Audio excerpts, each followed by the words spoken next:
Everybody ready on the left. Everybody ready on the right. So, yeah, let's do this. Woo! Ha ha! Late ill kid at OneYoungsta holding it down, bringing that StreetGEEK and NERDSoul.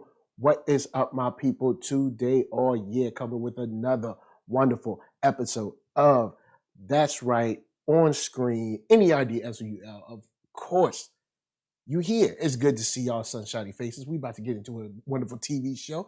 If you can, go on and hit that thumbs up, subscribe, do all that good stuff if you like.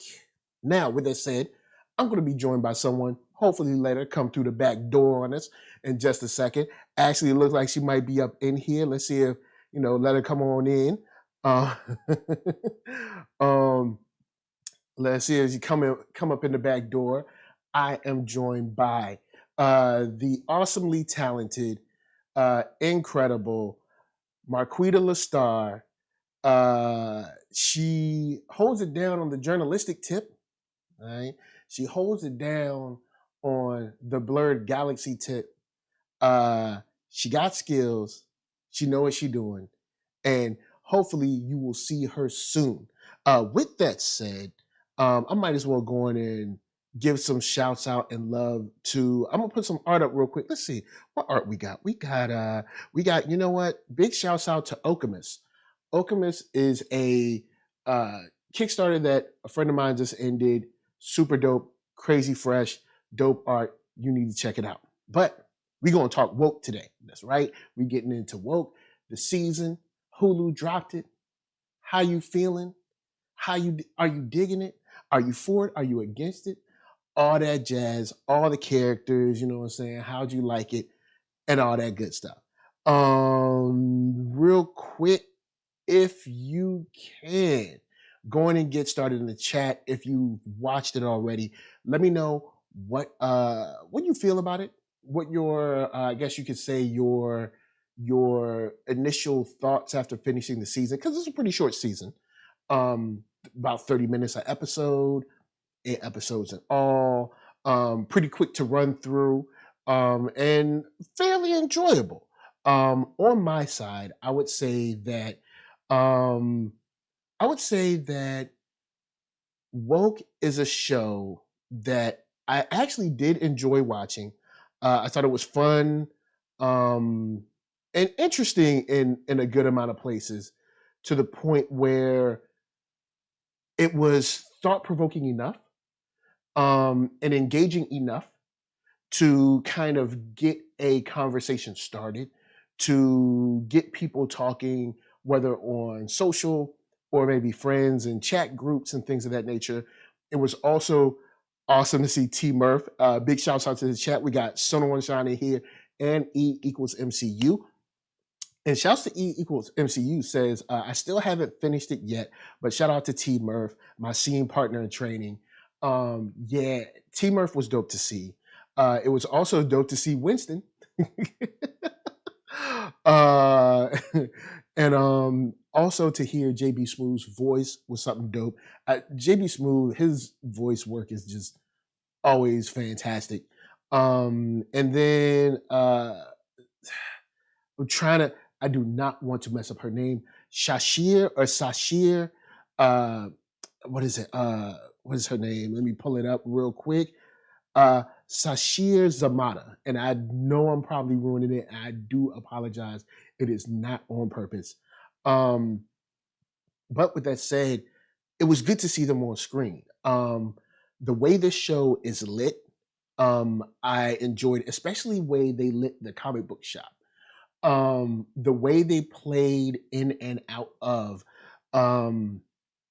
like the kind of mental moments, when he was like talking to the trash can, talking to the paper, talking to the characters. I enjoyed that too. There's a lot of production quality here that I found engaging and fun, and a way to move the story forward and apply a kind of a critical look at his thought process, which I really enjoyed. And the thing that I think draws me back most about this show, Since we're still doing kind of like since we're still kind of getting into you know if I guess you could say the most I guess the most tedious part of it is it's short. It is very short. When I think about the show in general, it's just so short, and I think its length for me hurts it in a weird way. Because I think that the conversations here around T. Murphy, conversations around Ayana's character, um, conversations around Keef's character, of course, conversations around um, what is it? Toast and Butter, the comic strip itself, conversations around Gunther, Clovis, um, all of these all of these conversations are interesting, but due to the short length, I don't think that we ever get a chance to. Hmm. I don't think we get a chance to really sit and discuss enough and kind of explore enough of these sides and these takes from these characters because we are kind of moving along at a pace that is such a cursory glance at being woke, cursory glance at being woke, at kind of like go woke, go broke, or woke economy, also interracial relationships, um, fetish fetishizing other races, things of that nature, um, police brutality. I think we move through it so fast. We move through it so quick. And as you can see, Marqueeda up in here, she upside down, she inside out, everything. Um, um, but Okay, it's I'm sorry. I'm trying to like fix the thing. I do not know what's wrong with it. I have no idea how to fix it. I'm so sorry. yo, it's all good. We live. You can be upside down if you want. You know what I'm saying? It's your I world. I've been trying to fix it this whole time, and I'm just like, I don't know what happened. Does that Yo, fix look, it? Is that better? Okay. nah, All you right. I'm invisible. sorry. All I was like, my computer is tripping so hard, right, and I was like, now you regular. Now you regular. okay, okay, got it. Because I So was you like, regular. what is going on? Like, what is happening? And so I was Oh like, well, man. maybe if I do this, maybe if I do that. And then like All I right, look. wasn't showing up at all on the background. I don't know if I'm gonna go with this background. Um, let's But there we go. back to Marqueeda I'm LaStar, sorry. I'm so Blurred distracting. Galaxy, Thank you. journalist extraordinaire. Please introduce yourself. Tell people where they can find you. All right. I'm Marqueeda LaStar. I'm creative director of Blurred Galaxy magazine, blurred focus space, women centric, trying to do new things, bring new conversations to the New things. interwebs. And I really appreciate NERDSoul having me despite all my technical difficulties. You can always find me at LaStar.next everywhere on the interwebs. But yeah, this woke, I was like, I actually was interested in asking you, like in the very beginning, do you feel like this was a bit of a slur burn the first half? Yeah. Well, when I first saw the trailers for it, I was like, I don't know, but it got my boy Winston in it, so I'm like, Right, Winston's in there, right. so let me get some props. And I was, you know what helped me, like, because I wasn't sure, because the word woke is so loaded nowadays. yeah, it's It's very loaded. it's it's it's it's not. It wasn't what it used to be when it first came out, and that's what happens to many words. They Hmm. often get co-opted, and you get Hmm. people using them incorrectly. And let's just be frank, Black people create words to describe a very specific experience they're having. Hmm. And then people who don't quite understand what they're talking about or how to use that word, they get a hold of it. I see this all the time. There's now several Twitter accounts that address, you know, Ave, and it's usually referred to as struggle Ave, where you're taking terminology, taking words that Black people have created that are very specific to their experiences, and then trying to use them, but not really having a real understanding of it. And through that, we've lost woke, where woke, if anything, gives us this like kind of reaction when somebody's like, "Oh, you know, I'm woke, I'm about the people." We've had to move on and create new whenever words. someone says that they're woke or they for the culture, I gotta look at them sideways. I gotta be like, man, yeah, exactly. Are they about to swindle me? Right. You know, and now it has all these negative connections and stuff, and like we looking at you sideways, like you about to come at me with some BS, some sideways shadiness. Yeah, because the first time I heard woke, I want to say Georgianne Muldrow said it in a song somewhere like a long time ago. That's the very first time I heard it. And then the second time I heard it, Erykah Badu said it in another song, because they kind of were working together. So, you know, then she said it. So I'm like, okay, but that's a long time ago. Like I said, it started out strong. Talking like what, like 07, 06, right. maybe 08, something like that. It was a while back.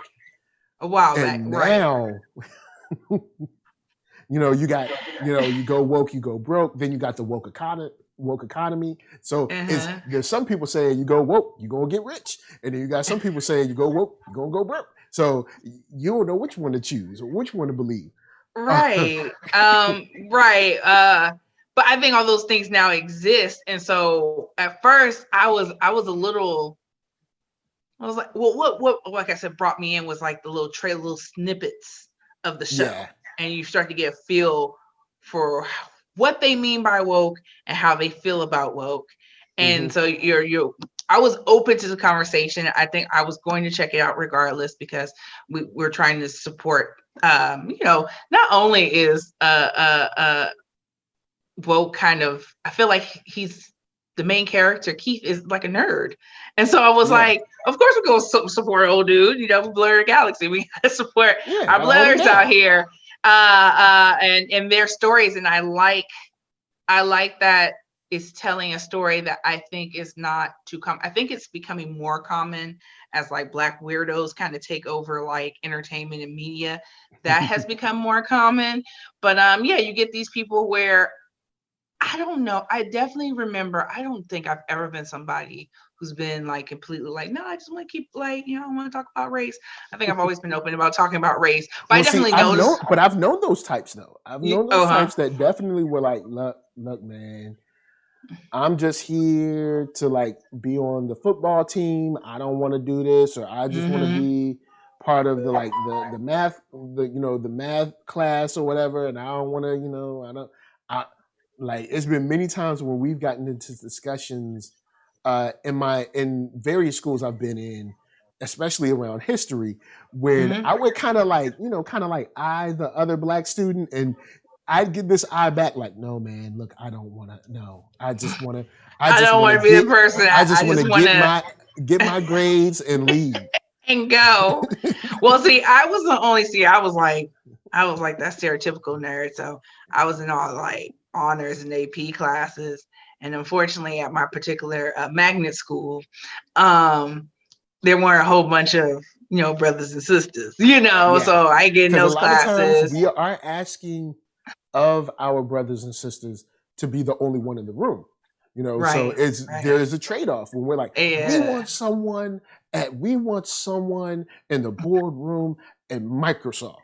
Well, we may be asking for someone to be by themselves. And I was definitely that person. That's a very interesting, that's a very interesting lifestyle and a very interesting existence. I mean, I've been there. Have you been there? Be by themselves.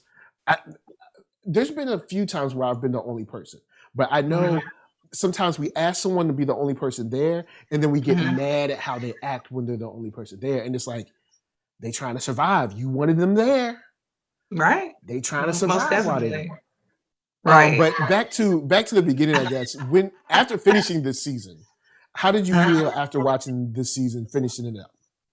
Oh, yes. Well, after it all comes together, I get my bearings, and I feel like some of the questions I was asking at the beginning when he was like losing it, and you know, you have the whole gag of you got the, you know, everything's talking to him and stuff like that. And I start asking questions at the end, like maybe this is just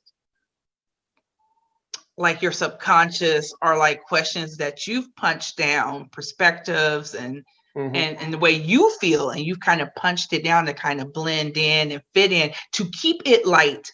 Because we're always questioning, like, how can you keep it light when people in the street are doing X and things are happening to us Y and stuff like that? We always ask those people who are like, that's not my bag, I'm just trying to keep it light. We always ask those people, like, do you not see? And of course they see, they got to put it somewhere. So I think what happened, and this often too often happens, where you have individuals where they've tried to keep it light, they tried to do this, and then it just gets beat down. I definitely had that experience myself with where I, like I said, I was willing to talk about race, but I wouldn't say I was like really in your face about it. But you get to the point where people will bring it to you all the time. So I felt like he was just in a situation where eventually he was going to have to say something, because nobody can escape it, right? No matter how much money, how friendly you are, you know, that was his whole thing. Like, I'm a friendly guy and I'm harmless and and none of that matters. And then he had to figure out, because he hasn't been doing it all his life, because he hasn't been speaking on these topics and the subject. He does what a lot of celebrities do, and I always try to extend grace, because he's a public figure. Think about it. I know where you about to go. It's like, we've been telling you that. Now you just found out. It's like you just found out. But I you know what, Cindy? You found out you won too. Exactly. You won too. You can't be an exception, and we have to extend you grace. And I always do. I was like, no, tell X to go and read a book, because then they start speaking on it and they don't know what they're saying. I think they had great highlights when Adrian was like, you know, the Cindy Hop, not the Lindy Hop, and how Black people are created. I was aware of that because I was not only a Black nerd, but I was like Black goth, and I was into Black punk, and I get that thrown in my face all the time. Why are you listening to rock? Why are you listening to punk? And I'm like, excuse us, hold up. It's like, well, you invented that.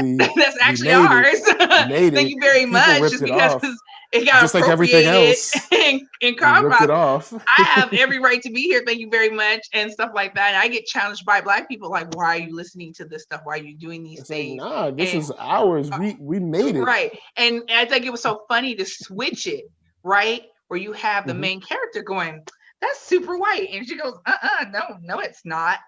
Yeah. And about what you said about punching down, I had to chase it down because I forgot exactly how he said it. But James Baldwin made that statement of what is it? To be a Negro in this country and to be relatively conscious is to be in a state of rage almost all of the time. So it's like, you do have to try. It's a conscious effort to be like, oh, well, it's not that bad. Oh, well, I mean, they probably didn't even mean it that way. Oh, you're just not working hard enough. And you know, and even in the first episode, I literally stopped the show and had a conversation with Lisa for like 10 minutes, like, doing the right thing is even dangerous when you're Black. Like, think about it. Like, I found a wallet. When he chucked that wallet across the street. Yo, I hate to say it. Not been mad at him. I hate to say it, but he's not wrong. He's not wrong. And it's now, what I was saying to that moment was, I understand you, one, bro, I got you. But two, you couldn't put it in the mailbox and call it a day. It was like, get that out of here. But funny, I know you have to do the more funny stuff to get kind of underlying. Like, there's not, and that's what Keef, the character, is constantly getting at. But the way he goes about saying it 9 times out of 10, it's like, what out of all the dribble that comes out his head, and it's just word vomit. It's just thought vomit. It's just because I've been in a situation like that, and I just took the wallet up to the front desk. I was in a grocery store, and I was like, "Look, this was on aisle such and such. It's on you now. It's not. It's out of my hands. I don't want nothing to do with this." Right. I don't want to. Look, I ain't do nothing. It was on the floor. It's now yours. I'm out of it. You know what I'm saying? Because he's right. Let's say we're in possession of this wallet, and this girl happens to be raped and murdered. Ain't Ooh. nobody trying to hear nothing. Nobody. Everybody want to know where you got the wallet. Like, no, I you know what, low key, low key though, I've actually been in a situation where somebody reported some information to me, and I was at my job and day job, and I was like, no, I'm gonna do the right thing. This seems significant. I'm gonna report to the police. And let me tell you, after I think the second hour they were holding me up in the police station over something I didn't do, over some secondhand information. Because they want to know, how'd you learn this? Where'd you get that? And then I think it was a total, I think I spent like almost 6 hours over some second, handed information that I thought it would be good just to pass along. Because it may or may not be significant. I'm trying to do the right thing. And of course, on my way back, when they finally let me out of this place, so their lieutenant or whatever, rides me back to my office, and because we're on a compound, and they're like, "Well, I hope this won't discourage you from reporting stuff." I felt like that was the design. Super going to discourage me. I thought that's what y'all wanted me to do. It's like, we don't want to do our job. Stop reporting stuff. That's how you treat people. I don't want to do nothing. I was like, after having the same questions asked of me, I felt like I had stole something, that I had some diabolical plan that was going forth. Yeah. And I almost wish I did, so I can make it stop. I wish I had more information for you. I wish I knew the things you wanted me to tell you, but I can't. But no, definitely. So I felt him wholeheartly. Like, I said, you could have did this, but you know what? Hey, you did what you did. That's fine. Whatever. That's fine. So yeah, with the show, I was getting into it. Thought it started slow-ish, but I did see where they were going. One of the things that's good you did. I wasn't 100% sure. I wanted to know how you felt about the length of it, because there's two sides to this. One, they kind of just skirt over issues and just kind of keep the show moving, which is good just to bring up topics because they exist, and then we can have deeper conversations, longer conversations. But sometimes I feel like we don't fully kind of like grasp or grapple with the issue that we're talking about at the time. And I don't know how. On one hand, I feel like hey, at least they're bringing it up, and then people online or with their friends or parents or whatever can have these conversations. Or do I feel like, man, maybe they should have made this show an hour-long show instead of a 30-minute show, and then we can actually spend some time dealing with this stuff, whether it was interracial relationships, whether it was kind of like the dichotomy between being in a racial relationship and also being kind of like pro-Black now. Also feeling like you're the special one. Because remember, Clovis was like, "Oh, you thought you were special." And that's often it. Yeah. I mean, if you've ever been in a room where you thought you were the only Black person, and then because I have unfortunately been in those spaces for a long time, and I never understood the people who love those spaces. I've never understood it because it's the party that Keef gets paid $400 to go to. Yeah. That's what a lot of those spaces are like. I thought that was a great underlining. I was like, who enjoys that? But clearly there's some people who do. There's some people that special. Love being the only one. And they're hostile to you. And it's it was a while back at UVA. UVA, if you're in Virginia, UVA is a Ivy League wannabe, it's a predominantly white school. It definitely it's a PWI. It's a PWI, but definitely UVA definitely wants to be an Ivy League school. Like, definitely wants to be. But I've been in that space where it's very, very white. And I was okay because I could kind of have a conversation with anyone, but at the same time, you have that feeling like, yeah, I can only relate this much. You know what I'm saying? Like, because, let's keep it light. Let's talk about sports or music, or talk about our favorite food. Let's not go too far. Right. Let's talk about, oh man, don't you love pizza? You know what I'm saying? Something general. Let's keep it general. Oh man, I love leather jackets. Like just general things. Real real general. But because once you start to have a real conversation about anything with politics or social issues, you find out very quick, like, yeah, I ain't supposed to be here.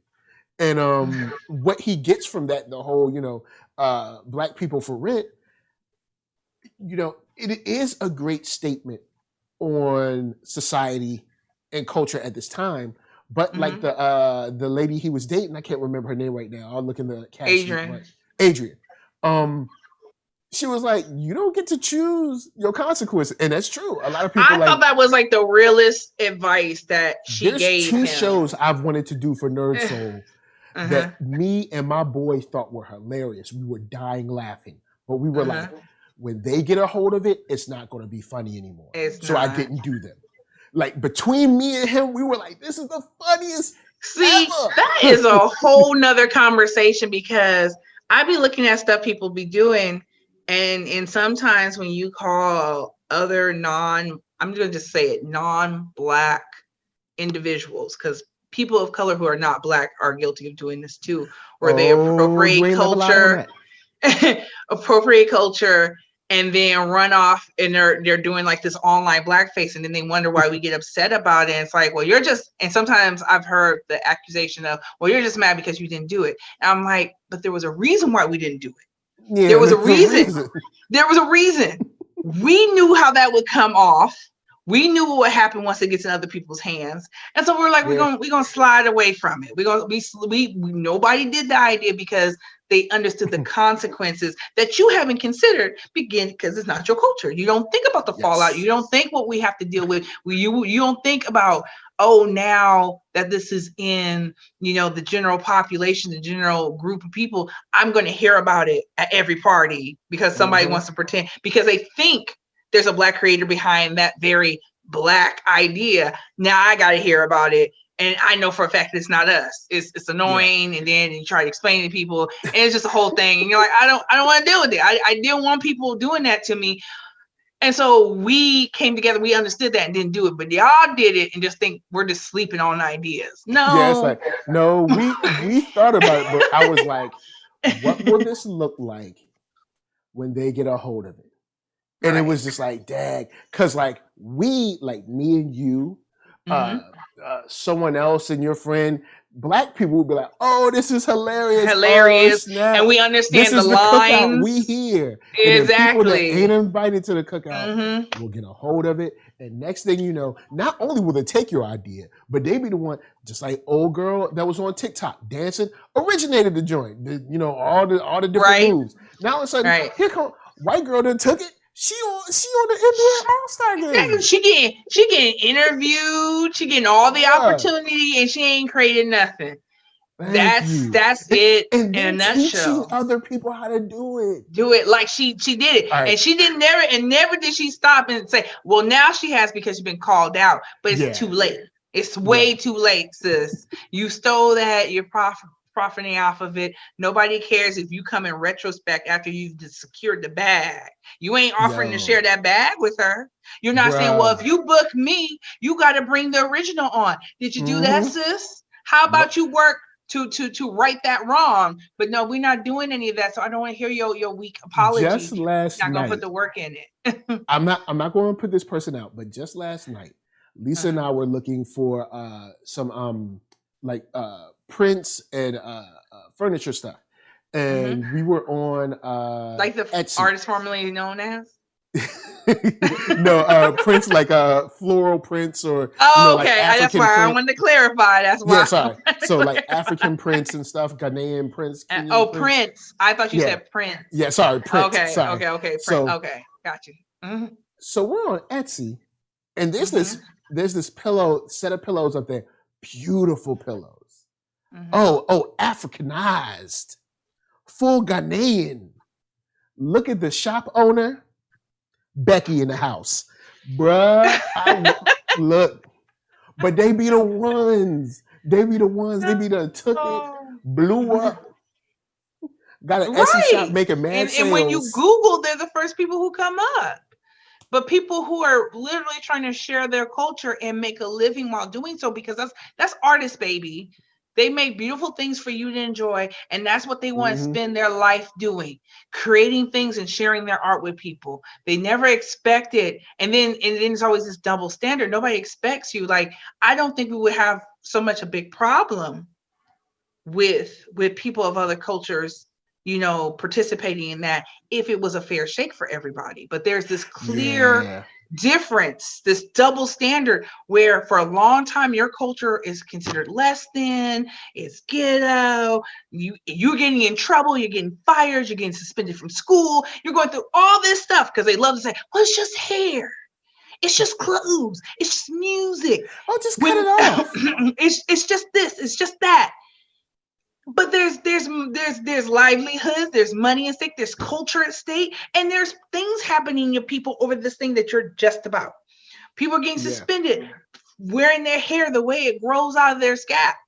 And you've got only a law being passed in 2019, 2020, and all these years talking about you can no longer discriminate against people because of their natural hair.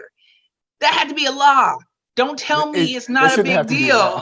It shouldn't have to be. Absolutely. But if you do not tell some of these people not to do it, they'll continue doing it and then gaslight you, talking about what you're so upset about. I'm tired of losing my job. So I'm tired of being suspended. I'm tired of being overlooked. And then you go and recreate my hairstyle, and all of a sudden it's the hottest trend. Oh, they're bringing something that's been going on in the hood forever and a day. Black women been doing it. Black men been doing it. There's so much of that. When they came out trying to do baby hair, I was like, if all goodness, y'all don't sit everything down. But shouts to was it Lamorne Morris, also what's the brother's name? Maurice Marble. I believe I'm pronouncing it. If I'm not, I apologize. I know you watched the show. They were on but I wanted to ask you, I'm sorry, I forgot to answer your question about like the pacing and stuff, like and I thought in the beginning the pacing was I don't think I had a problem so much with the length. I thought at first that the length was actually perfect because I was a little dazed as to where we were going, and it's a comedy. I understand it's a comedy, so I feel like they fell into the Insecure phenomenon of, is it long enough to handle all the stuff you're bringing up? Because even though it's a comedy, it's our comedies, and so they're loaded with stuff. And I think my opinion on like whether or not they should take the time to get into it, I want to resist falling in. I want to resist the urge to be preachy, because I don't think people respond to that well, especially now. They don't like to be preached to. I think I like that. Well, I think it's just like the pushback that everybody's in that. Like, you got grown people thinking like that. If you tell them something, even though it's 100% the right way to go, they push back against it like they all are 5 or 10 years old or something like that. You can't tell nobody nothing. So I feel like you lose people the more you try to push something. You could say, hey, don't give a child a loaded weapon because it's dangerous. They'd be like, can't tell me what to do. My kid's smart. And strapped up. My kid's smart. My kid is responsible. You be like, your kid might shoot themselves, but my kid. Right. And so I think that a lot of shows, particularly actually coming from a lot of Black creators, they don't go that route, because I'm sorry to say, Black people guilty of that. We first got you always got the old heads at the cookout. You can't tell them nothing. Yeah. It literally could be causing them problems. I'm like, if you would just stop and do X, Y, Z in the third, you'd be all right. You the youngest don't know nothing. I've been on this earth longer than you've been alive. Yeah. And so I understood resisting that urge to get too preachy. And even as is, people made that complaint that's preachy. I didn't think that was the case. Yeah, I didn't was see it as preachy. Yeah, exactly. I was just flipping out because I didn't understand what was going on. Like, I knew Keef had hit this life-changing event because he never thought it was going to be him. And I thought the gag of having all this stuff talk to him to kind of represent like the mental chaos and like everything's on fire was a great way to represent that. And then you find out towards the end, that's exactly what it was. Because remember, his stuff starts to stop talking to him, right? As he starts to get his stride, understand what he's going to be about. But he didn't even know himself. Like you get to the last couple of episodes and it becomes clear, like, okay, I'm woke, but I've been trying to play nice for so long. Yeah. I don't know exactly where my stance is because his stance is not Ayana, right? Yeah. He's not Ayana. He's not. But then even Ayana has her issues. She does. We Ayana can has, get into which that. I think is interesting. We'll get into. We go definitely but get Ayana into got that. her issues. So, and I think I think this show is kind of along the line of like, we'll just drop things for you to talk about. And so it sparks conversation. It's not telling you what to think. It shows you. I think he gave real examples of this is how this happens in real life. Like, you literally could be minding your business. You can literally be in a rock and a hard place when he had to make some of these hard decisions. And, they ultimately right themselves, but it also shows you when you're in crisis. Nothing seems like it's the right answer. I thought I was really impressed by that because it just seemed like he didn't have a lot of good options. And I expected him to go just further and further down the hole. Well, see, I was like, well, you know what? He got fired, but at least he owns his comic strip. And then what did we find out? He sold it. And all too many times, due to being locked out of generational wealth, whenever we get a shot, we have to sell our That's a conversation right to try there. to get on. Which is similar to what Joe Budden was on like a week or so ago talking about with Spotify. You know what I'm saying? So many times we have to sell our thing or things and then just hopefully we can come up with something new. And this is a long-standing truth with Black artists feeling and compelled, and you're always wondering, well, why don't they own that? Why would they think to sell that? It's because they didn't have a lot of other options. You know, you have people, again, going back to rock and Black music. One reason why rock got white so quick is that you had a lot of Black artists performing it, but people weren't buying the music. They couldn't book venues to tour. And so what do they end up doing? They end up writing for a lot of white artists that were very hot and got the title of king of that and this. And we're not saying no names. Oh boy. You get your moves from a Black man. John Wayne. Oh my God, that is so hilarious. Because it's so accurate. It's so true. accurate. It's so Stop true. Stealing our stuff. Nick Jr. just tried to steal something from Black people. Stop. Right. And they were pretty much just boxed out. We're not going to put you on. We're not going to make this a viable career. And all you can do is sell your art, your thoughts, and teach us how to do your thing. And at least you can get a little bit of money right then and there. But you don't have rights. You don't even get your name listed as the person who wrote the song. So how many of those songs did they actually write? Because they happily will claim, I wrote this and that and the third, and then you'll find out later in some documentary that wasn't the case. Shouts to Disney that wasn't crediting Black animators for a long time. That wasn't. Look, we ain't even gonna talk about Lion King. We're not gonna talk about that one. That was a big one. That was a big one. In The Last Dance with Michael Jordan, they talk about Scottie Pippen's contract. He's like, my dad was sick. Mama's sick. Family needed help. Like, I had to stay in the contract. You know what I'm saying? Right. I don't have time to kind of play this, like game of chicken with my contract and free Right. agency. You don't have that because- freedom because Yeah, 9 you don't times have out the of freedom. 10, if you are a Black person on, and there's been articles written about this, I don't get to speak about it often, but I know I speak a lot about it with my Black and Latino educated friends, and any kind of friend that's like of color, immigrant, all that. You're usually the first if you're going to college, and 9 times out of 10, if you get on, even if you didn't go to college, you're the only one. So everybody in your family, including extended family, is looking for you to kind of hold it down. Now, they didn't touch on that in Woke, but I mean, it just illustrates the different pressures you got on, and the fact that if you're the first, you don't have any kind of resources of who to turn to. He lucks out that his ex, Trina, knows these kind of things, and I'm going to talk about Trina because I can't with her. Matter of fact, after you finish your point, go on with Trina, because I got some stuff about Trina too. I could not with her.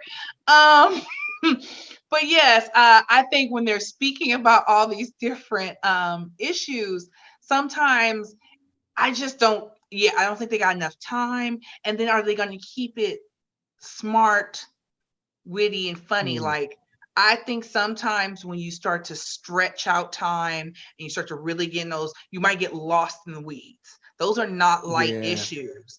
And so I think it's better to go the Ava route, because I think Ava, when somebody was questioning her about her fanfare for Hamilton, she said that,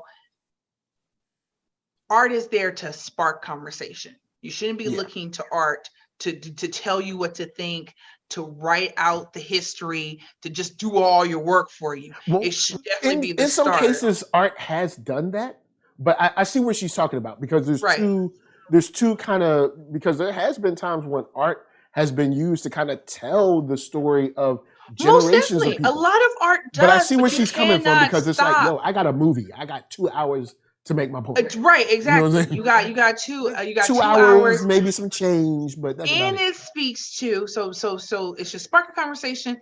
And I think, like I said, I have always extended grace to a lot of our artists, or even just our public especially figures. This year, boy. Right.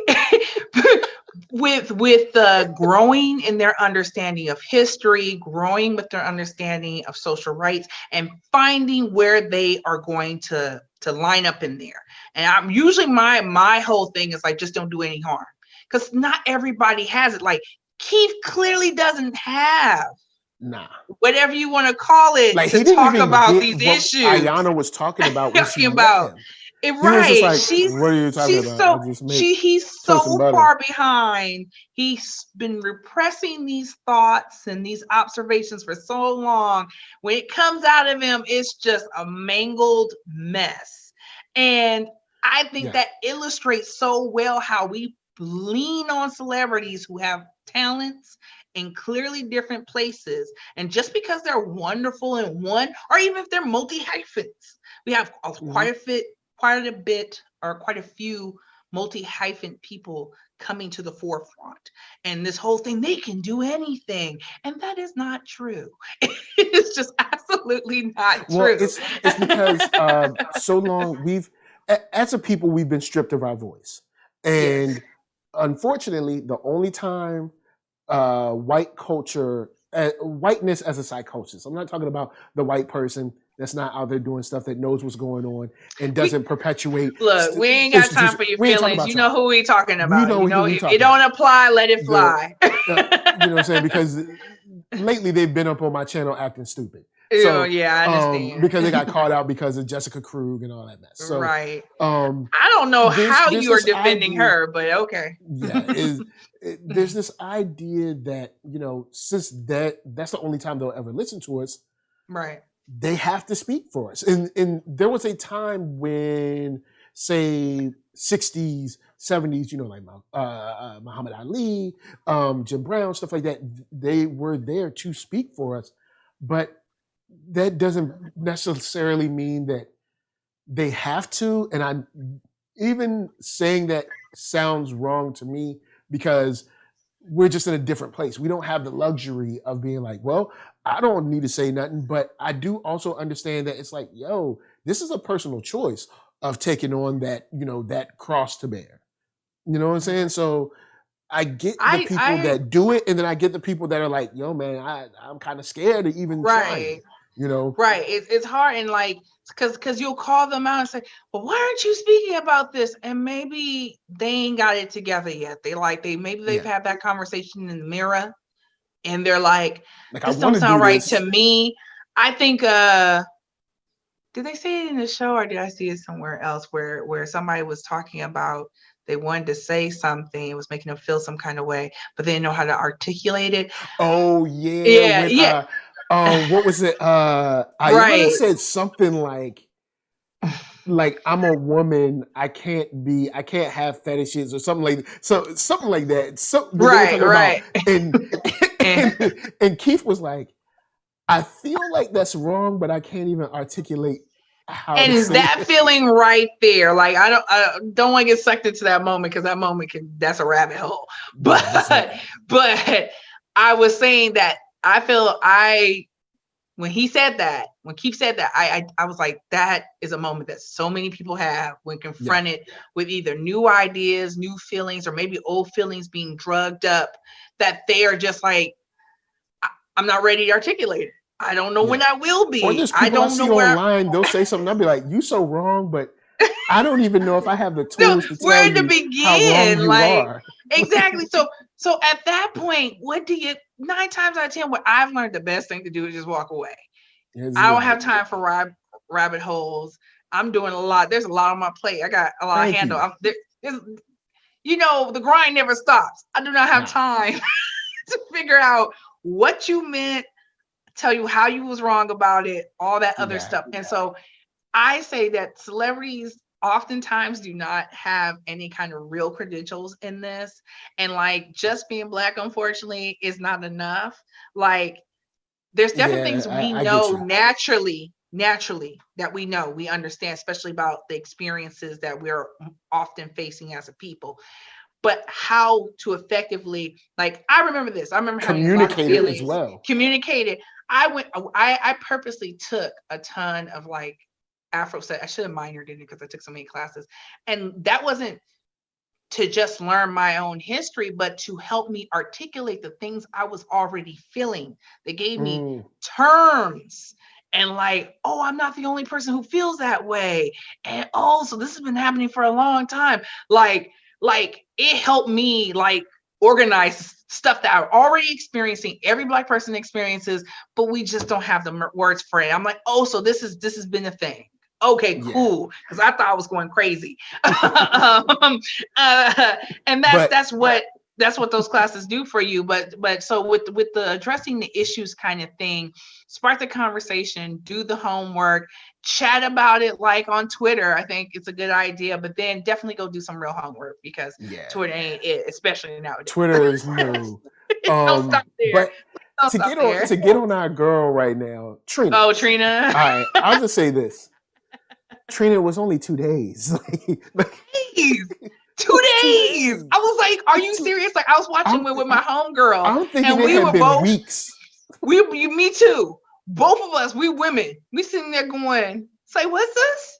2 days? I mean, even was it Tony Braxton that said 7 whole days? I mean, at least 2 days? 2 days.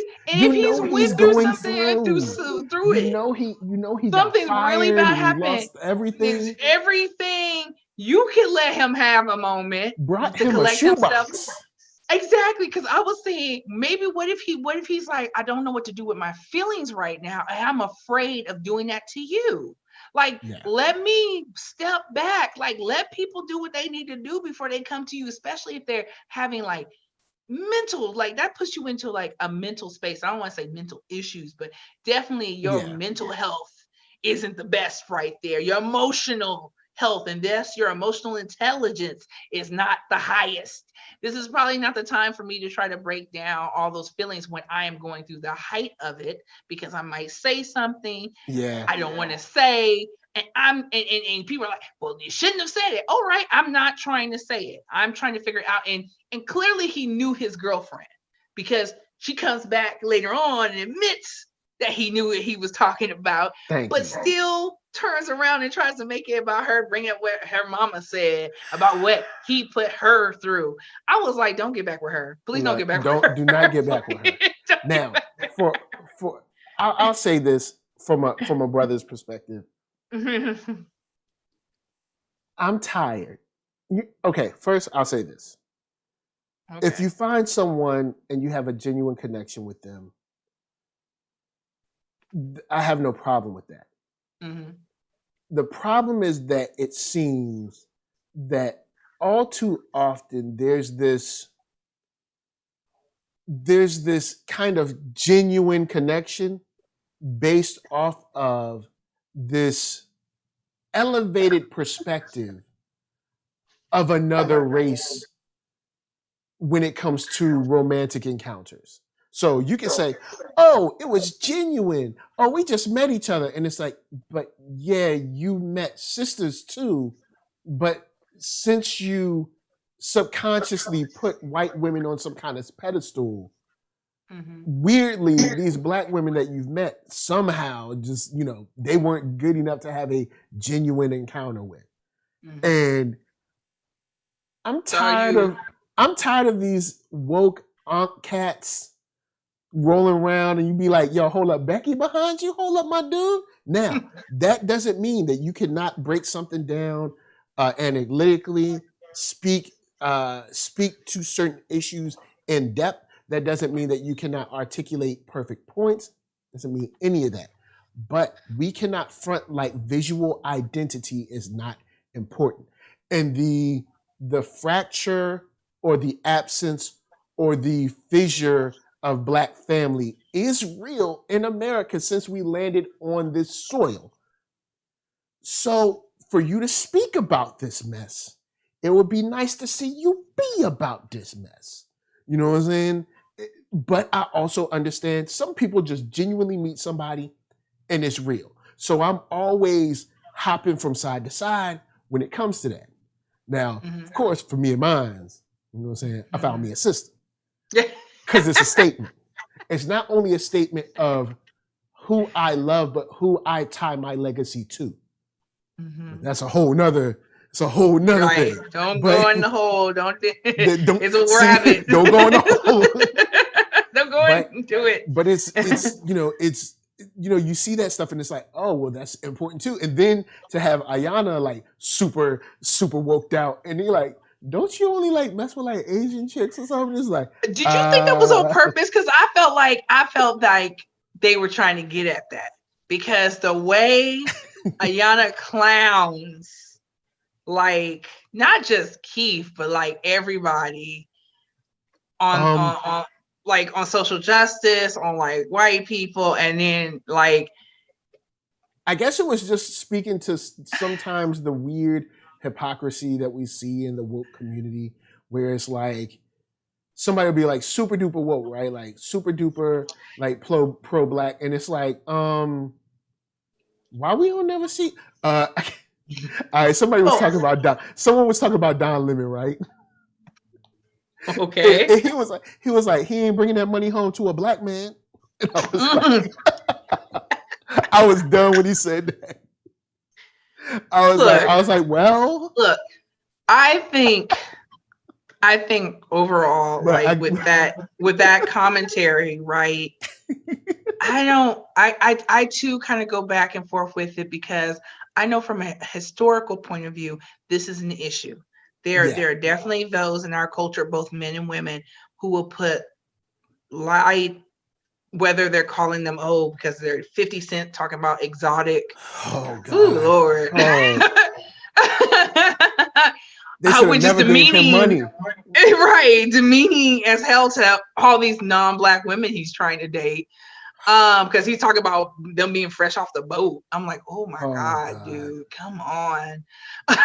He just be loud and wrong all the time. Just loud and wrong all the time, and stuff like that. And so, but the 50 Cents, the brother from Don't Drink Your Juice in the Hood, where he's like, my sister, my queen, this, and then goes up to the most basic white Yo, she be regular. She was beyond the most regular regular, degular looking. And I brought that up to illustrate this is a long held view, and that was in a movie written, produced, and put on by Black men. Yeah. They understand this is a thing. Like, it's not because it often is being seen as like Black women being better. It's like, nah, like there's a lot of Black women who are looking for Black men, and they do seem to be passed up on. And it's like the minute you have any trouble with them, it's like, you so difficult. I know this wasn't going to work. You are already in here. And so there's a pattern, there's an expectation, and you've internalized. Clearly, you've internalized. BB in the chat said the Donald Glovers and the Dave Chappelles. Ooh. Look, I'm not trying to bring up anybody's, but you notice me. Like, Michael's the boy, I'm trying to keep it mad diplomatic. We're going to keep it vague. I'm trying. I got interviews to do for this magazine. That was from the chat. You know what I'm saying? That was the chat said that. You know what I'm saying? So I'm just reading what someone wrote. And so my thing is like, I'm always like tussling with it. Like, is it a case of you like fetishizing, internalizing what you've been told about yourself and others? Or is it a case of true connection? And so I try to I'm getting better at it. I was like, because I know sometimes people would talk about this and I feel like I get dragged into it because I thought they made some good points. And then I'm like, then I'm on like a side I don't really want to be on. Yeah. And so so eventually I'm like, because the next tweet be like, right. The next tweet be the worst. They'll start off okay, and then before you know it, they went somewhere, and you're like, nah, I can't. The next tweet, like the next day, they'll tweet something like, pedophilia really ain't that bad. You're like, whoa. Like, what happened? Or they'll get like more. I thought you were cool. They'll go into some like crazy, like it's not even pro-Blackness, it's just Black crazy, and I'm just like, nah, son, that's not how that happened. I don't feel strong. I'm gonna have to untweet whatever I just tweeted from you. You making me have to go back and retract previous statements. Right. Definitely put that in my thing. Like, retweets are not an endorsement. But my thing is, we have history, which is always kind of like our burden to bear, and kind of what I think the show was definitely getting back to on the whole, like, why everybody gotta be deep. And I definitely asked that question because I don't think everybody's got it in them to be deep. I think when they go deep, they like Keef, they mess it up.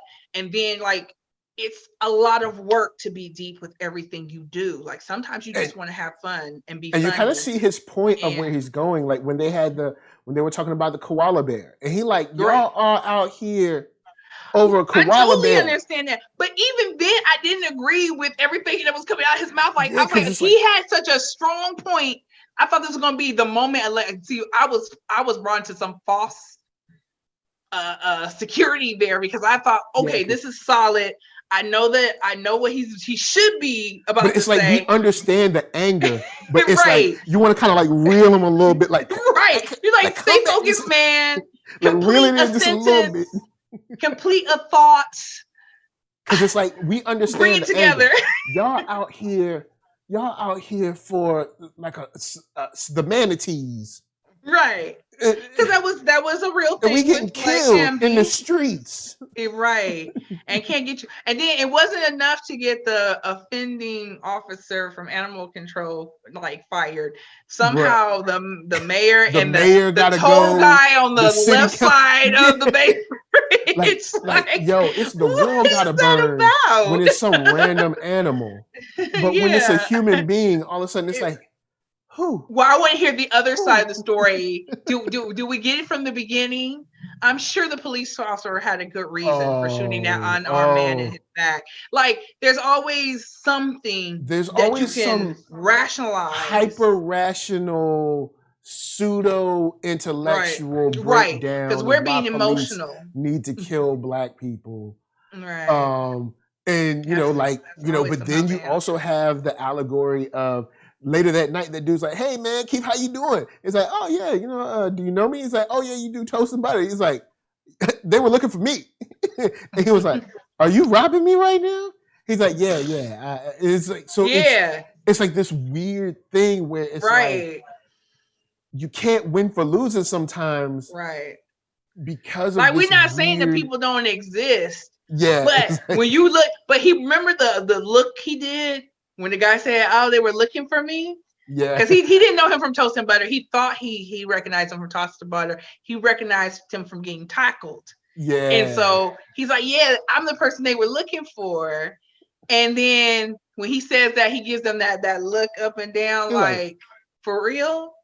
They thought I was you? You know, he's I like, saw dude, that. you're about like 5 or so inches taller than me. Taller than me. Like, locks, just whole different. yeah. But everybody got to look alike, right? And the then most regular dude just walk. All right, let's imagine this. I stole something, right? Why would I just be walking around the city carefree? People that steal stuff, they gotta be on the low. Right. Like, I'm just like, I'm looking at posters, stapling posters, but I think they did a good job of illustrating how the world gaslights those situations, and Black people in general and stuff like that. Like from finish to end, even when was it Bloom and Hill? Yeah, Bloom and Hill, the publishing was like, even in the beginning when they were like, "Yay, we love Keef," and the things they would do and the gaslighting. Like, we want our advance back. And then that, oh my God, that killed me. It's like, you can't have it both ways, but that's what they'll do. Because they say, well, now you're broke. Because nobody will hire you. You gave me an advance based on me signing over this property to you. Right. So either A, I give you my advance back and you give me my property back, or you can't have them both. Both. And they're trying to keep both. They give you a desist and decease for doing more toast and butter. You heard Joe Budden. And then now they're talking about... Joe Budden said, look, we gonna let you be number one. Bring all this black juice algorithm to our site. Then not give you nothing. Then try to re-sign you, lowball you. Crazy. Then tell you, you know what, we're not gonna give you the bonus, but we're gonna give you the Rolex. Okay, fine. We want these Rolexes. They're a little too expensive. So what are you going to give us? Nothing? Right. Exactly. That's what you're trying to do. And that's what I saw a tweet like that. They were like, get Black people to get into something, and then you get into it, and then everybody else gets into it, and then try to convince Black people, once you made it popular, to leave it alone. It's like, yeah, that's kind of like the process that people go through. And a lot of artists have used non-Black artists to get on. Like, I love hip hop and the R&Bs. And then I get on, and then I move on to, like, you know what I'm talking about. And then I move on to some other stuff. And then, like, my property isn't doing so well. So even though I talked all that garbage, you know, just a few cycles ago, I'm back, y'all. And be like, no. And that's the thing. Man. Like, Black people are so forgiving, because somebody's gonna still say, give them a chance. We need to close ranks on them. Really? Now, what is it? I think it was Maurice did an interview on what is it, Essence, and they asked, you know, what is Keef Knight's personal outlook on his Blackness? Morris kind of responds with this one, saying a lot of it is based on Keef's real life. His wife is German, so we wanted to stay honest and true to that, but it's all intentional to evoke conversation and spark the audience to go, ooh, why is the girl white? Why is Keef's friend Ayana a lesbian? They were very intentional on making sure that these conversations happen. For the character, we wanted to make the journey feel like a real one that people really go through internally. And for Keef, he is a work in progress like most people. And they go on, you know, kind of illustrating different... Keef is a big work in progress. Like, woo-wee. Because even when you first meet him, I'm like, oh, this dude is the furthest from even the original idea of woke. And that's the whole idea.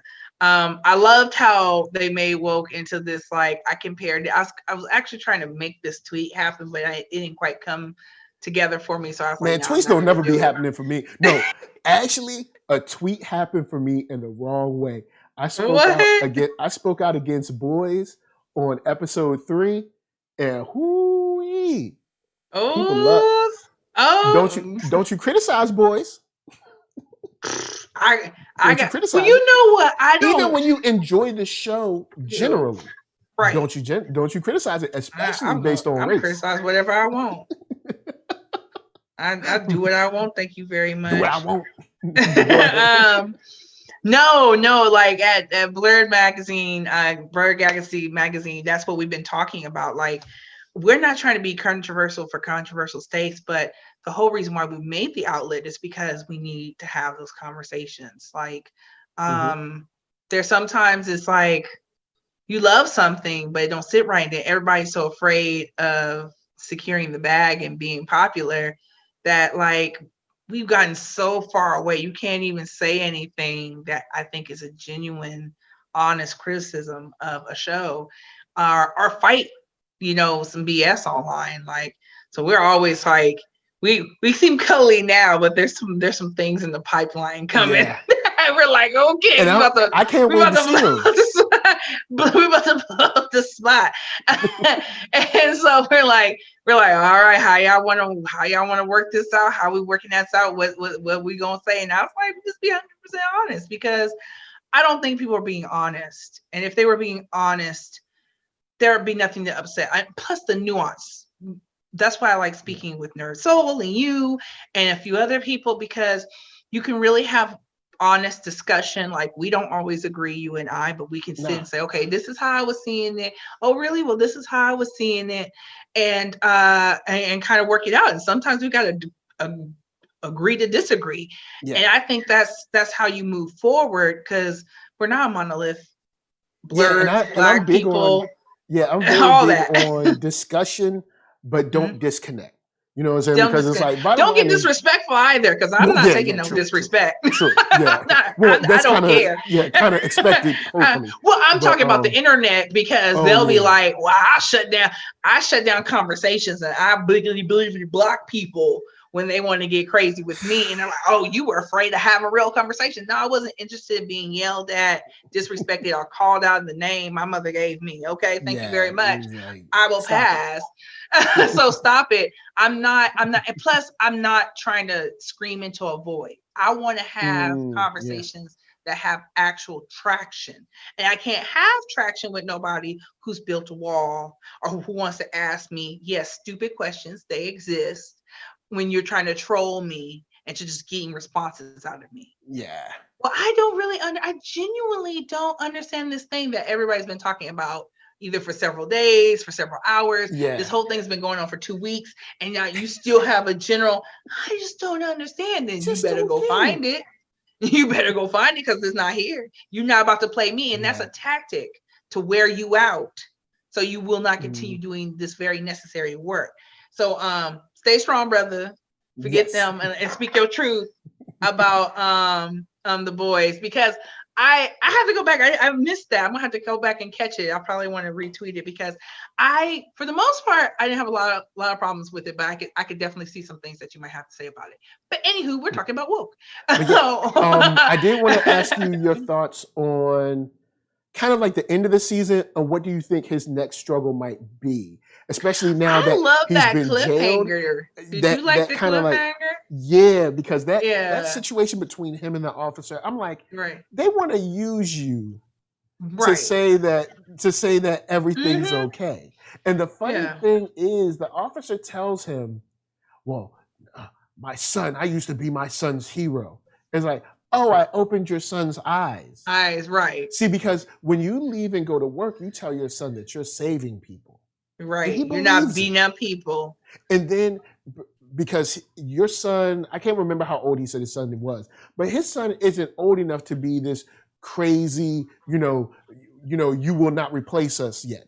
He just has friends, Asian friends, Black friends, Latinx friends, Hawaiian friends. I thought that was a good reflection on the Bay Area, because that is very common among like my Bay Area friends, where them and their parents they're not on the same page on social issues, because they're like, I was like, because that's the, I guess it's like a paradox with the Bay Area, because it's seen as this very progressive area, but at the same time you still have people who think like this officer. And I know people from Oakland, like when they protest, they go hard. They do stuff to have us LA people like, word? They did what? Yo, I tried to tell people. People be like, California, oh, it's nothing but liberal Democrats. I'm like, nah, we real purple. We real purple. Let me tell you, we real purple. We closer to red than you think. Yeah, exactly. Los Angeles alone is not Right. going to override all the rural areas in this whole state, which Right, is and that's what basically they almost the understand, whole that West Coast. it's not It's like, blue outside of the popular, yeah. bigger metro areas. You know, that's where Mhm. all the blue people are, and it's just the only thing that holds us onto blue is the fact that more people live in those areas than they live in Yeah. the red non-metro areas. But overall, when Remember you look at the state, it's mostly red. And remember where Reagan came from. Right. They Jesus hero. Right. You know what I'm saying? He's governor. Remember He where was he governor came of from. California. So I See, was they like, try to people don't come even get me right now. understand. Yeah, they don't even understand. Like it's not rainbow sunshine, and you're just so free here. Like, you're free if you're in the right areas, and even then, in our areas, we still have to deal with that. Right? It's even micro. So yeah, it's not all sunshines and roses. But I was remembering that part where he was like he had the cards, and I was like, Keith, why? But that's why? him. Why? That's And him. homie That's had him. that whole. He had the full. The whole deck. I'm thinking the when he said he wrote down something, I'm thinking, oh, he got like 5 to 10 cards, you know what I'm saying? Just things to make sure that he don't forget to speak. He had a full baby book, all right? I definitely think Keith needs to work on his social, not social, but public speaking skills. Oh, yes. I think that's necessary, because I thought Ayana was right, and all the friends agreed, right? Gunther and Clovis and all of them was like, dude, when you try to speak on the fly, he falls apart. And I was like, and I feel like there's so many celebrities, right? Yeah. There's so many celebrities where if you put them on the spot about some deep stuff that's really not in their bag, they ain't got nothing for you. Sometimes you get so wrapped up in the passion. And even, like I've had this issue before, like trying to make sure I don't get so wrapped up in passion that I forget to cover this and this and this. Because, all right, so for instance, you can look at the California wildfires right now. California wildfires at this moment were started by a white family doing a gender review. Not all of them. The El Dorado fire, because somebody said this on a podcast. Okay. Yes. Yes. I was like, don't do that to him. I mean, it's bad enough. Okay. Yes. There is a point where kind of two fires sort of met. But right. The one that's been widely researched has been started by a gender reveal of a white family. Since these fires have gone on, 25,000 people have been evacuated, 17 dead, 19 missing. That we know about. If this had been a black family, pregnant or no, because black women have been having babies in jail for a long time. So pregnant or no, there would be charges. Pregnant or no, there would be pictures of this family all over the place, and they'd be talking about how wrong they were and how they stole a pack of lifesavers when they were 10. But it's a white family, and you research, try to find that white family on the internet. Magic, nowhere. But also, I have to make sure to put in the point that it is not that I want to see them go up in front of everybody on the gallows. But the fact is, they have ruined the lives of many families, and you gotta pay. And if it were on the other side, aka black people, they would be their pictures would be all over the news. We know their first, last, middle name, address, everything, and they'd be talking about who the next of kin was, because I was about to just put it out there that they're gonna have grandma would be speaking on it. Auntie, they third grade school teacher. There's just all this conversation around them, and they've illustrated the difference in coverage between black and white. They've illustrated that every time we have a crisis, the coverage is miles apart, and there's double standards. And you don't mind wrecking and ruining black lives with your coverage, even when sometimes it's incorrect. So most definitely. Look at the Dallas officers that got shot. And they were just like, hey, this dude did it. And he's like, hold up, what? I didn't do anything. Right. And they just put his whole life whole out there. business online, and Anyway. then was like got the smallest of apologies, like tiny.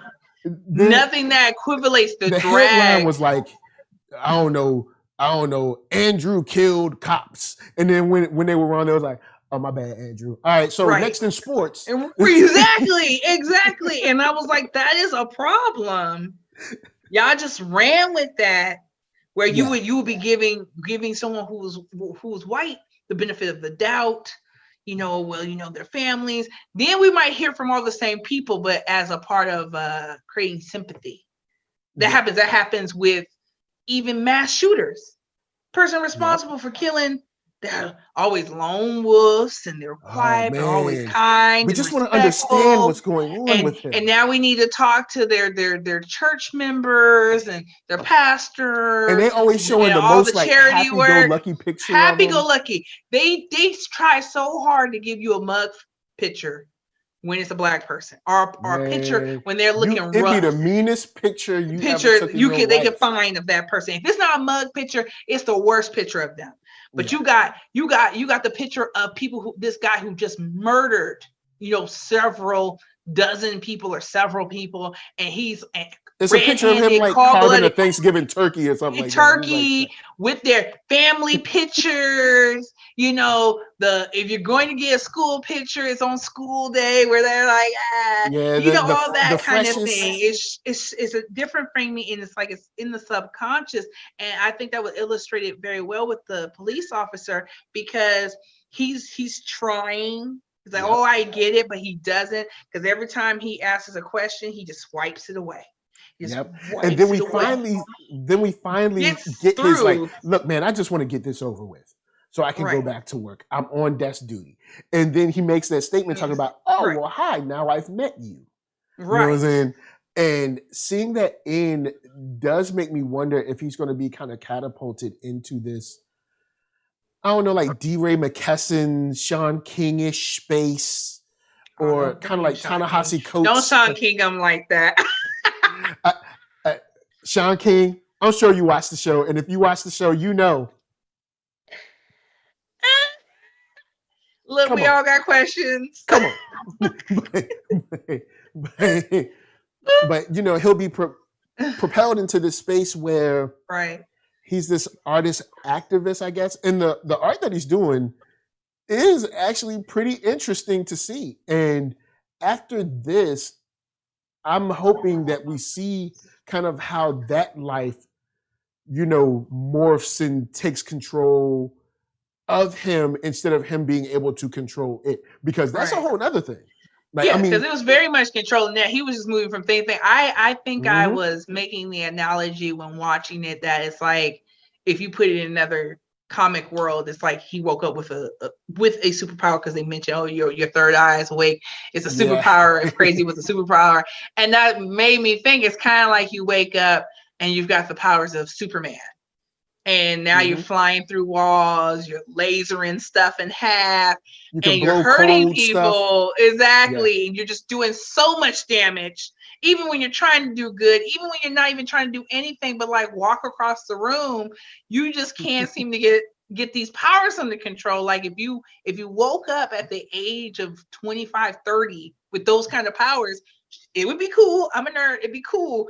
But oh my God, the learning curve, right? And that is literally what he's going through, is this learning curve. But I think we have been illustrating that, like, if you haven't been talking about these issues, if you haven't been dealing with these feelings, and then all of a sudden it's become so great that you cannot not talk about them anymore, then you're overwhelmed. And he's literally overwhelmed. He's overloaded, and he's not faring very well. He's going through it without grace. Like, I even thought the progression of his art from where it started once he lost toast and butter to where he is at the end of the series was a huge improvement, because my problem with the Black People for Sale, like, I was like, oh, okay, we're going somewhere good. I was at first. Once again, something that started from a unique observation, a very good point. But when you put it out into the world, it's not even just him putting out in the world. It was him showing that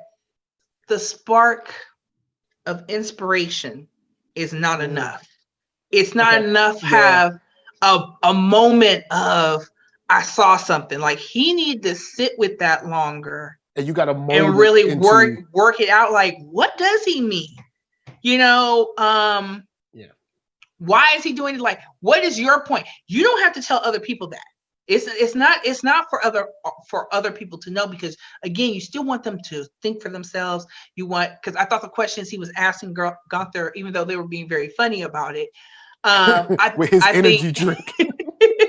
Well, not the energy drink. The one when he first showed them Black People for Sale, and Gunther was struggling. But I thought that was so funny and had a very good point. They had some very solid social commentary, because I definitely feel like white people can dress a lot of stuff up and bring something back that was already kind of done, and they will find a capital. They will get investors, and we'll be like, we have this fantastic idea, a whole business plan, data research. We've already kind of rolled it out a little bit. We had a soft launch already, and we have a successful business model, and you still can't get money.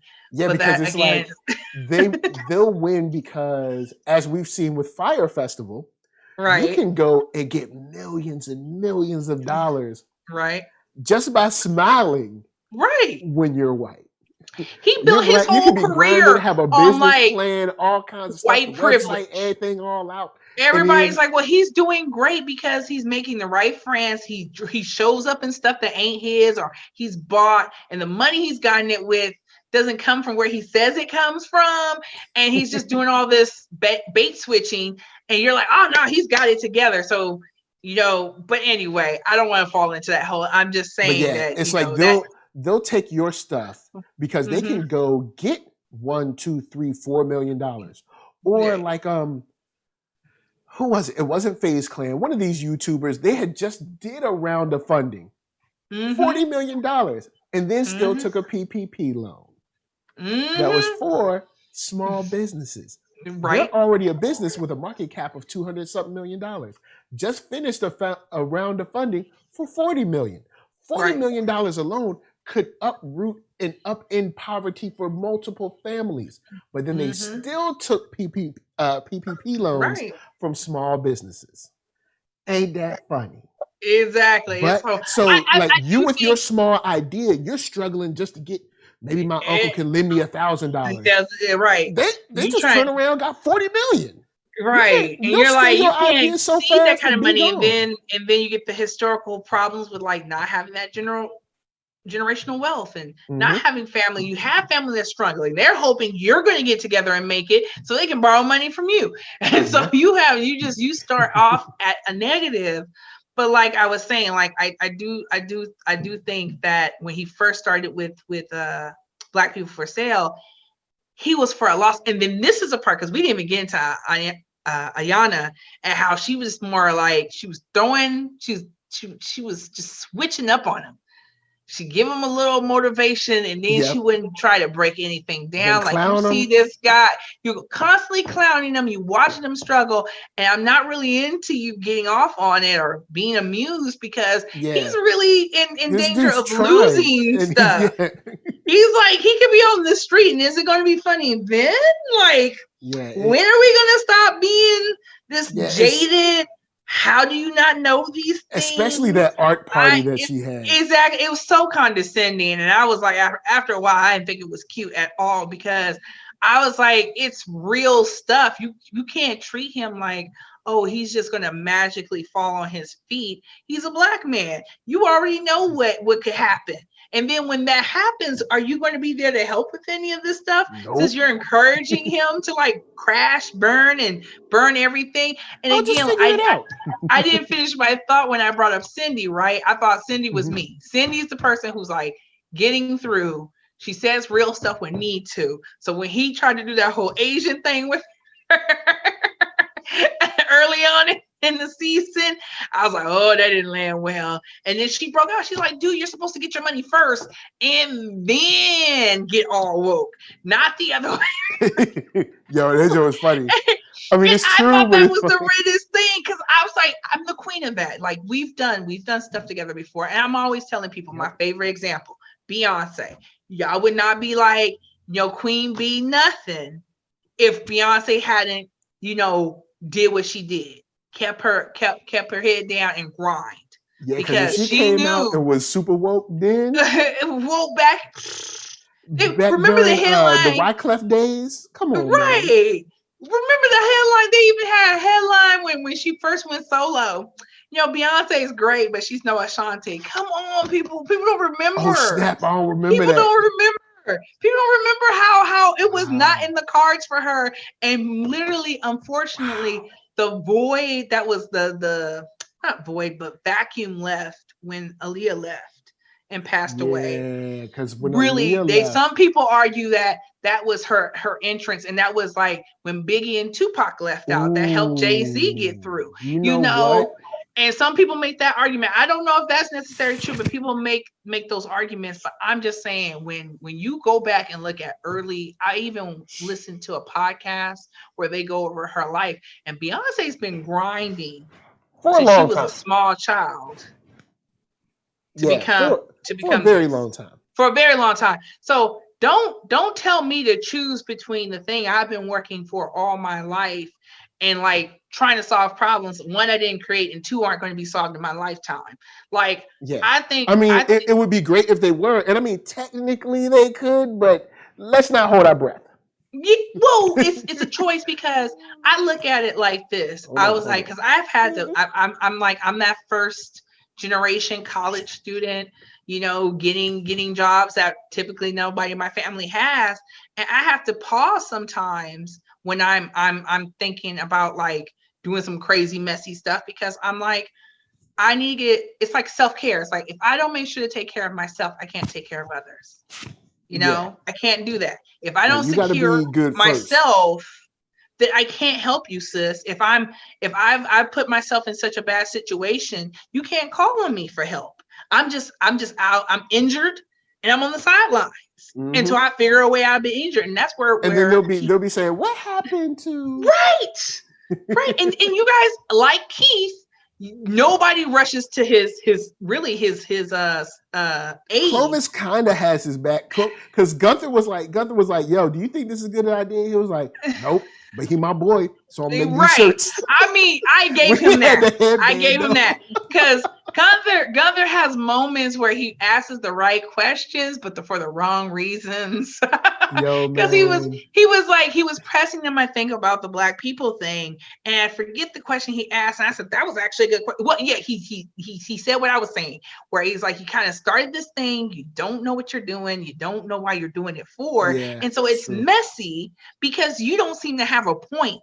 You had a moment where you had a point and you didn't really expand on it. You thought you weren't expanding on like the t-shirts and the bands, which is Clovis's idea, but you also don't know how to say no.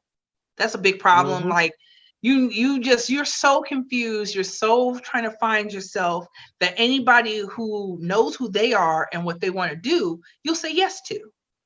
And you shouldn't. I don't think he should have said yes to Clovis. There should not have been any t-shirts because you don't know what you're doing. You don't know what it means. Maybe an Instagram that put videos and maybe interesting animations to the voicemails that were left. Right. To live on for that perpetuity. Would be more interesting than what happened. But even then you get into weird spaces because... Well, no, if you bleep out them saying like, hi, this is, I don't know. Right. Derek, you bleep it out and you also can always put out there, like, if you call and leave a voicemail here, we're going to use it for X. You could do that. But if he had forethought, he really wasn't thinking. He didn't have any forethought. He didn't think what he was going to do. And then Ayana is not helping because she's telling him, well, go do this thing. He doesn't know what he's doing. Yeah, don't just tell him to go do something. He literally is grasping at straws. The first is going to be here next month. And I need money. Yeah, I need rent. Time Warner need their money. LADWP, or I guess SFWP, whatever. No, it's PG. Oh, PG PGWP. I don't know, whatever they is. They need their money. Everybody going to want their money. PGE. Yeah, PGE for the Bay Area. All right, give me a second. So, with that said, guys, we haven't exercised all demons, but we've thrown out enough to give you a little something. Before we get out of here, Marqueeda LaStar, will you give us a final thought and where they can find you? Final thought. I'm looking forward to the next season of Woke. I think it left off really good. It gave us a lot of questions. It underlined some great things that are going on and some bad things going on in our culture that we really need to talk about and evaluate, and in some cases change. So yes, so second 2 is definitely, I hope they get a green light for that, and I hope they get more episodes. Don't do them like Insecure. Don't do no more 8 seasons. I'll agree. I enjoyed the show. There's some things that I wish we kind of like spent a little more time on, but I do understand in the format, you're kind of just moving along and showing how life is happening to this person. I would like a solid 10. I don't know what it is. I kind of like with FX, I kind of like the solid 10 episodes now. Right. So I think a solid 10, but 30-minute episodes or 32-minute episodes are decent. So I'm not mad at that. So yeah. And they might be able to work something in the time period itself. So but you can find me everywhere online, as I've said before, at LaStar got next. Totally forgot my own handle. And also check us out at So Blurty on Twitter and Instagram for Blur Galaxy magazine. And that's me. And shout out to Jonita, shout out to Vinay and Regine. Regine, yeah. Cause I was like Regine, and I was like, I can't remember everybody. Look, they all dope. All right, so just go read something. All right. Yes. And then buy some merch if y'all got merch. We have merch coming, but it's not there yet. Please check us out. So NERD SOUL, Facebook, Instagram, Twitter, all them places. That's right. We getting ready. Look at them go. Hit that thumbs up if you like what you hear. Hit that thumbs down. But if you hit that thumbs down, I'm gonna send the SFPD after you. And bottom line is, they gonna want to pretend like they your friend, but they ain't your friend. Then don't be a flickum. Don't be a flickum. Then podcast if you rather listen than look, or if you don't want to look or listen, just open up a tab, help a brother out anyway. I mean, you ain't doing nothing. You ain't doing nothing but sitting on the couch. Go to college. All right. So with that said, check out Spotify for music, and for us to you, we thank y'all for watching. I'm gonna leave y'all with Arcatron, ARCKATRON.com. The Space Bridge in stores now. Dope music. We thank y'all for being here. You ready to go? All right, say peace. All right, peace. Y'all be good. See y'all later. Yeah.